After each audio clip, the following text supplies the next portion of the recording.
बिस्मिल्लाहिर्रहमानिर्रहीम। अस्सलाम वालेकुम। कैसे हैं आप सब? उम्मीद करती हूँ खैरियत से होंगे। आज मैं आपके लिए मैंगो कुल्फ़ी की रेसिपी लेके आई हूँ। बहुत ही आसान, सिंपल और मज़े की कुल्फ़ी बनती है। ज़रूर ट्राई कीजिएगा।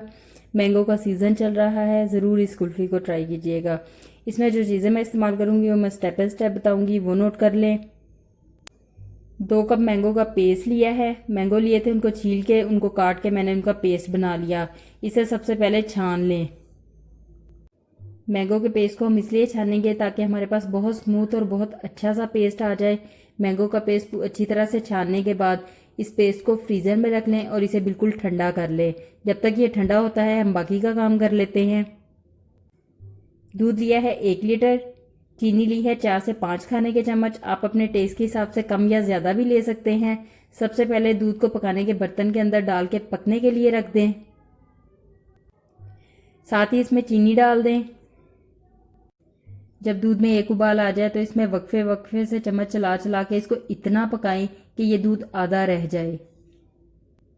दूध हमारा इतना पक चुका है कि दूध आधा रह गया है और काफ़ी गाढ़ा हो गया है। अब यहाँ पे चूल्हे को बंद कर दें और इसे बिल्कुल ठंडा कर लें।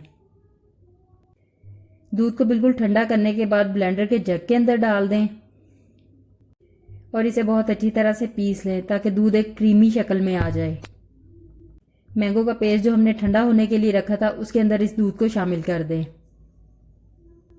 बहुत अच्छी तरह से दूध और मैंगो के पेस्ट को मिक्स कर लें। अच्छी तरह से मिक्स कर लिया है मैंने।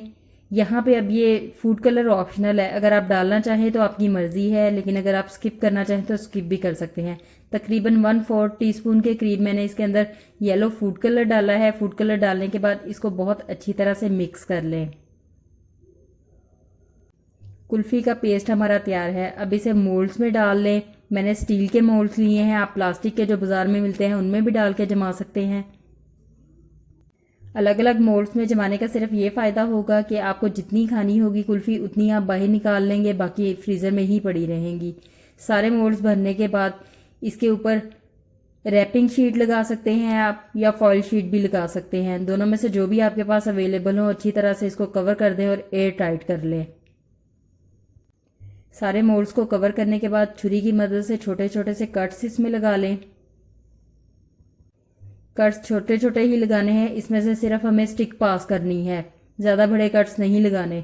कट्स के अंदर से एक एक करके स्टिक पास कर दें, लेकिन स्टिक को बिल्कुल नीचे नहीं करना हमने। जब ये बिल्कुल नीचे लग जाए तो इसको थोड़ा सा ऊपर को खींच लें। 6 से 7 घंटे के लिए इसे फ्रीज़र में रख दें, या ओवरनाइट के लिए भी आप रख सकते हैं और अच्छी तरह से जमा लें। कुल्फ़ी हमारी जम चुकी हैं।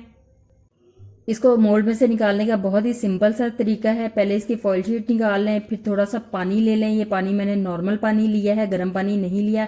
इसमें 2 से 3 सेकंड के लिए सिर्फ इस मोल्ड को रखें और इसको थोड़ा सा हिला लें और पानी के अंदर से निकाल लें। पानी को साइड पे कर दें। यहाँ पे आप स्टिक की मदद से इसको बाहर को निकालेंगे तो कुल्फ़ी बहुत आसानी से मोल्ड में से निकल आएगी। बहुत ही ज़बरदस्त मज़ेदार किस्म की कुल्फ़ी हमारी तैयार है। मैंगो का सीज़न चल रहा है। रेसिपी को ज़रूर ट्राई कीजिएगा। वीडियो पसंद आए तो इसे लाइक कर दें, शेयर कर दें, कमेंट कर दें। इसके साथ साथ मेरे चैनल को सब्सक्राइब ज़रूर करें, मेरे चैनल को विज़िट ज़रूर करें ताकि आपको मेरी इस तरह की आसान मज़ेदार रेसिपीज़ मिल जाएँ। दुआओं में याद रखें। खुश रहें, खुश रखें अपना और अपने प्यारों का ख्याल रखें। अल्लाह हाफिज़।